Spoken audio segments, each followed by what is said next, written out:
ஒசையா நூல் 6ஆம் அதிகாரம் 1-11 முக்கியமாக கடவுள் தனது மக்கள் மீதான அழைப்பை அவர்களின் நெஞ்சார்ந்த பாவங்களின் மூலம் அவரை மறுபடியும் தேட வேண்டிய தேவை என்பதை கூறுகிறார்.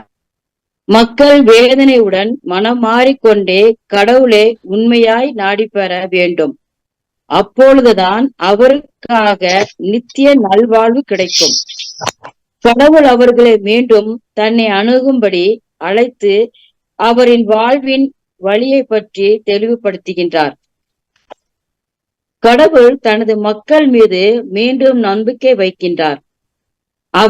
அவர்கள் மனமாறி அவரே உண்மையை தேடி அவரின் பாதையில் நடக்க வேண்டும் என்று கூறுகிறார்.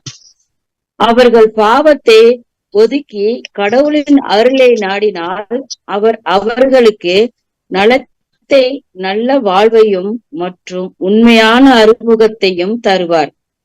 இதனால் அவர்கள் வெறுமனே கடவுளை அறிந்து கொண்டதால் அல்ல, அவருடன் உறவை வளர்த்து கொள்வார்கள்.